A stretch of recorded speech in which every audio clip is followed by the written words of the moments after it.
Chapter 9. I like myself when I'm with you, and it seems that's the only time I like myself. This moment occurs in Sio's life several times, the moment when he hopes tomorrow never comes. Even if he forces himself to stay up and roll around, he eventually falls asleep despite himself and wakes up to the birds chirping outside the window in the morning. And even if this moment happens often, this is the first time. He doesn't want to see cake. The knocks on the door startled CEO. Hiapao opens the door. Are you still sleeping, Eel? I'm up. I'm about to shower. CEO smiles. When did you reach home? I just got back and came to see you right away. CEO presses his lips together. He looks at his brother's smile and walks over to wrap his arms around his brother's waist, his face buried in his chest. Hmm? What's wrong, little boy? Kia Pao laughs, in a good mood because his brother is being clingy. Have you been a crybaby? Hmm, you're hardly home. I'll stay home this Saturday. How about we go out and have some desserts? Yes. Sio answers without a pause. The older brother laughs. Okay, let's invite Cake. No. Sio replies just as fast. Long Pao raises his eyebrows at the answer. Strangely, his brother refuses to invite his best friend out when they're always together. Are they fighting? Why? I I want it to be just us. Hmm? Is not a good liar. Is there nothing to talk about? Siu presses his lips together and shakes his head. Oh, Long Pao nods and pinches his little brother's lips playfully. He presses his nose on his floppy cheeks. Go take a shower, good boy. What's your plan today? I'm free. Does someone want me to take him to school? The small boy's eyes widened at that. He was thinking he didn't want to see Cake. Although CEO cannot avoid Cake entirely, he doesn't need to be with him alone this morning.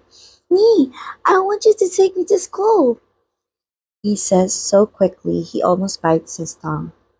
I'll wait downstairs. You have to wake Cake up after dressing up, right? Yeah. No need to hurry. It's a short ride. CEO nods. Yes. Long Pao smiles. He pats his brother's head and pinches his cheeks before leaving. CEO presses his lips together. This is the first time he feels uncomfortable being in the bedroom of the friend that has been close to him since they were babies. He doesn't know where to stand. It all feels weird. CEO inches closer, slowly, as if in the hope that he will never be there. He stands quietly beside the bed and stares at the sleeping boy, who wouldn't wake up like always. Today is the same as yesterday. Yesterday was the same as other days. Even if it's the same, something is different. He knows he has to wake Cake up now, but he doesn't want him to get up.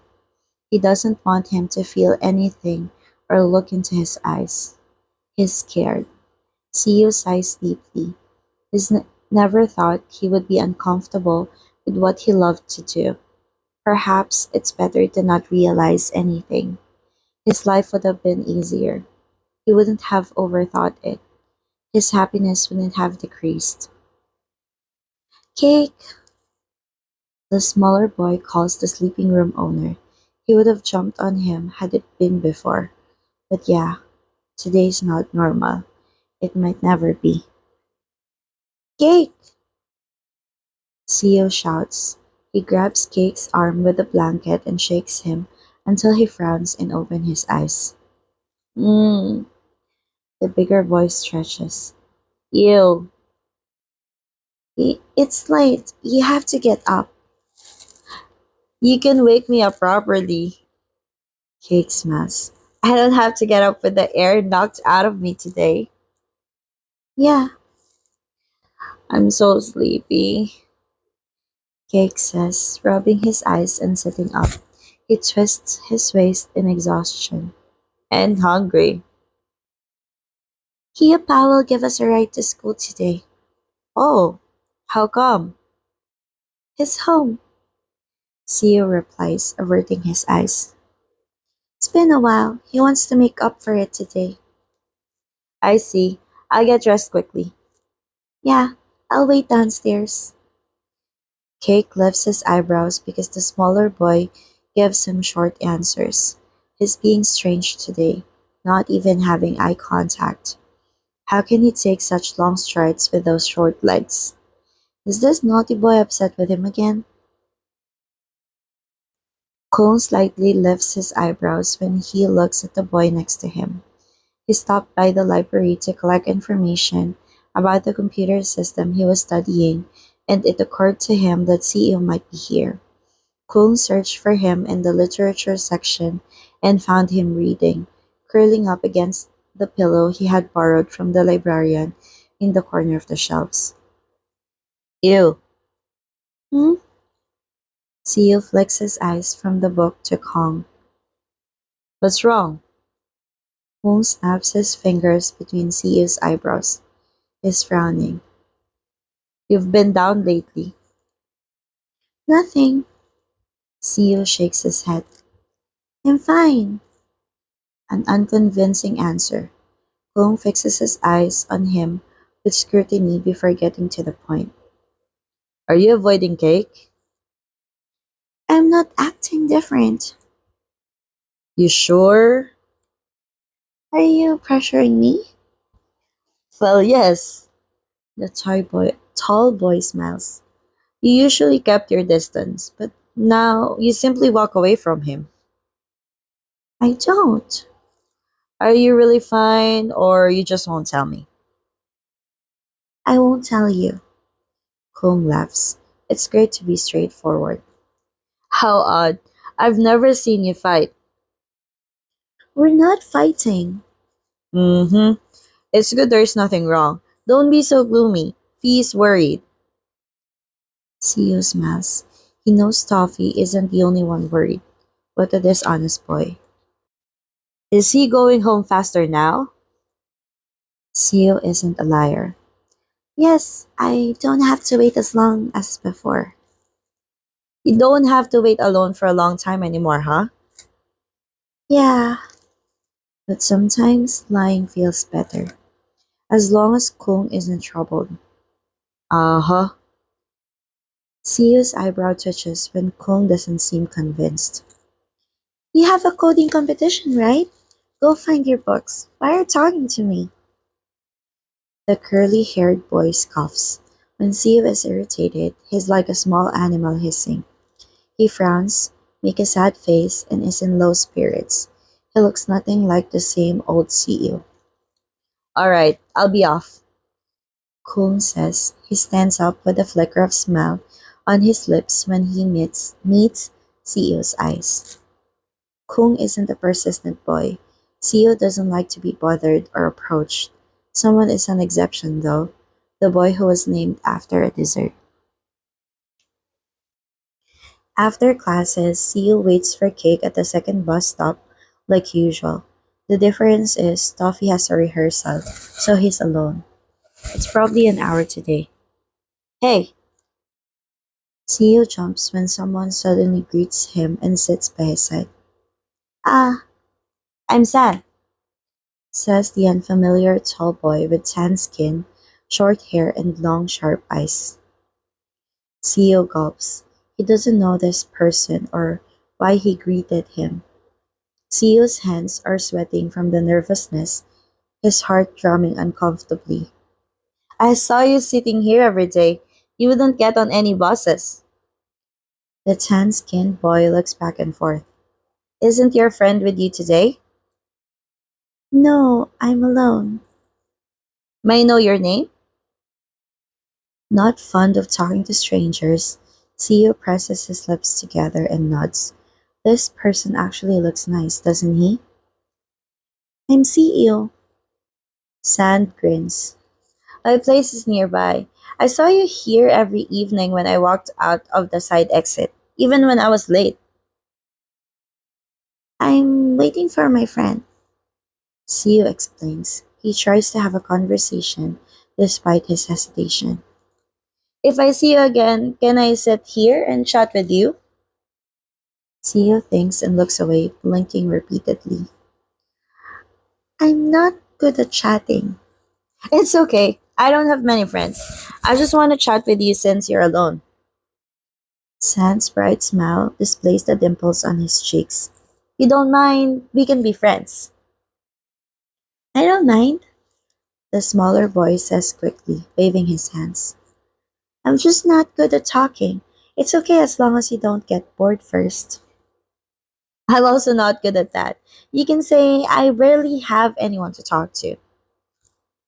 CEO presses his lips together.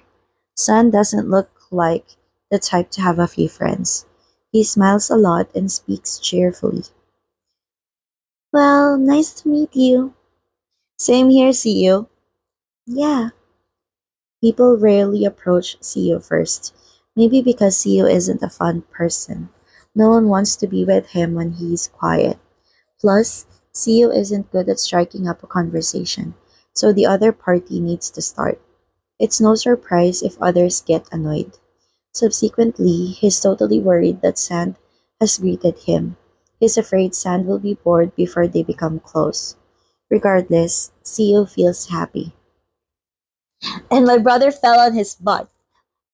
CEO's laughter echoes along Sand's family story. Sand said he wasn't good at chatting, but he's actually such a great storyteller that CEO can't stop laughing. The smaller boy moves his mouth as his cheeks hurt. He's been laughing for over half an hour. That's hilarious. What did you do? CEO wipes his tears and massages his tense stomach. It was painful for him. He sat there for some time before getting up. Poor him. It was really funny. Sand smiles. You've never climbed a tree? The smaller boy feels incredibly better. No matter what he says, the other boy will reply and continue with another topic. No, I don't have much strength. It's not uncomfortable. How nice. Right, you're so thin. I eat until I'm full, but my family says it's not much. A slow eater gets full more quickly. I guess my stomach has small capacity. Sand laughs. Right. Your family is great. You have a lot of younger siblings. Yes, I do. Three brothers are like baby monkeys. The eldest son beams. But it does have a downside. Of having lots of siblings? What is it? My family isn't well off. The more people, the more difficult it is. Oh, but we're also very happy. CEO nods enthusiastically. I agree. Your family sounds fun. Come over when you have time, if you don't mind a small house. Why would I mind that? My house is also small. Come by then. Meet my brothers. I'll tell them to get the mangoes from our neighbor's tree. No, the neighbor will try to hit them and they'll fall again. CEO teases, smiling in amusement. The taller boy shakes his head. It won't happen again. It's a promise then. Beaming, CEO nods. Ton Hum came home early today. It's one of the few times she arrived before CEO. They have dinner together and go on with their businesses. Shortly after being alone, the youngest child stops in front of his sister's room, his tiny hands balling into fists in stress. He can't help licking his dry lips in anxiety. Holding his breath, CEO knocks on the door gently. It's soon open. Oh, ew! Cheham, the sister smiles. What's the matter? I have something to talk to you about. Do you have time? Yes, come in. Autumn steps to the side to let her brother in. She closes the door and sits on the bed next to him.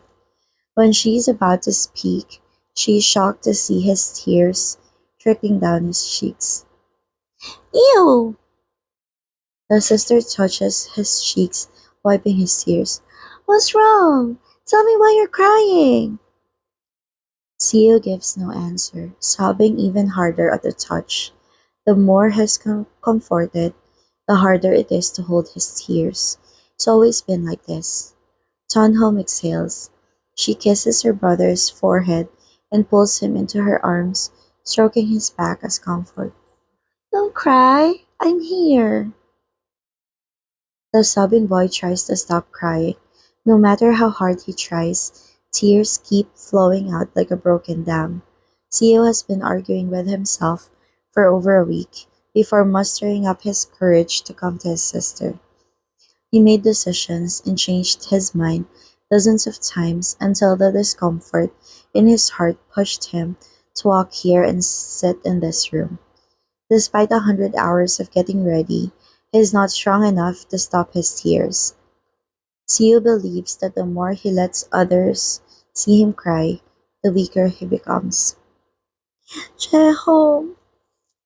Siu whispers hoarsely. The voice hurts his sister's heart. Hmm? What's wrong, good boy? Did someone do something to you? It's me. What did you do? Siu presses his lips together. The thought of confessing scares him so much his lips can't stop trembling.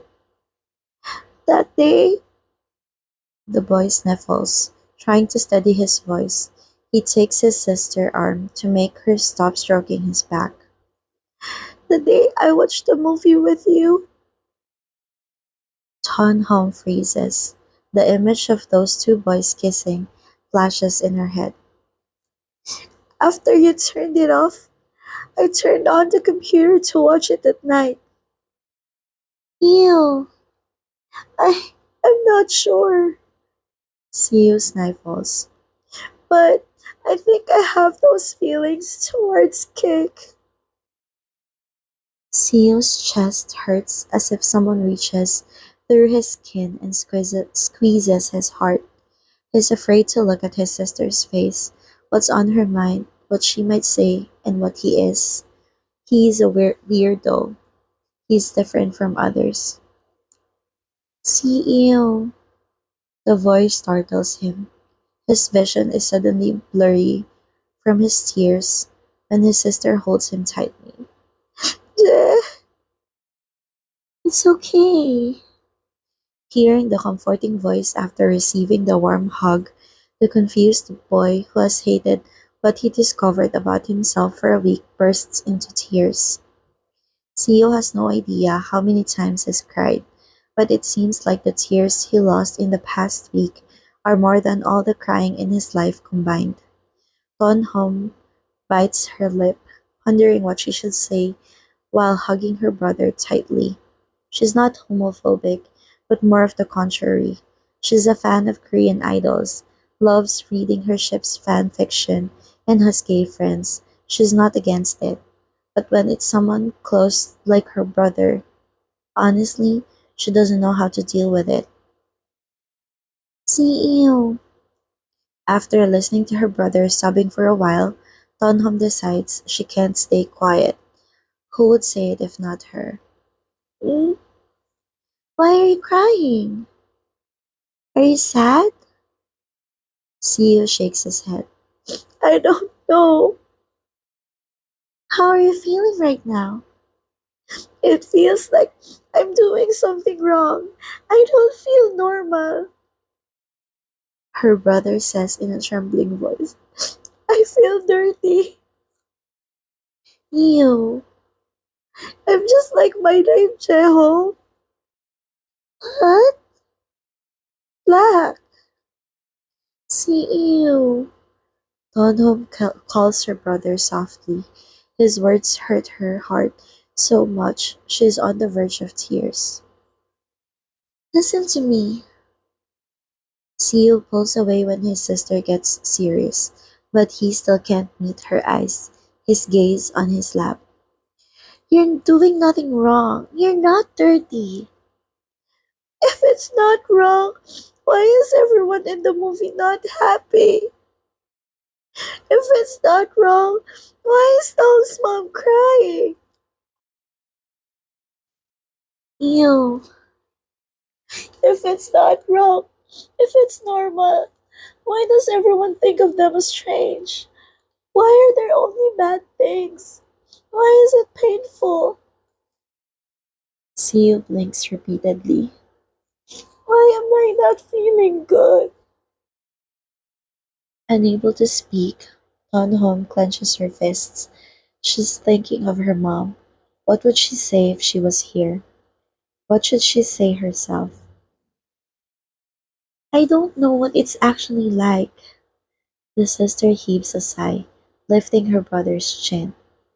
But you're still my brother. You're still the same in my eyes. There's nothing different. Seo presses his lips together, his tears annoyingly flowing out. I don't know. You don't need to know now. I also don't know even if I'm older than you. Don Hom smiles.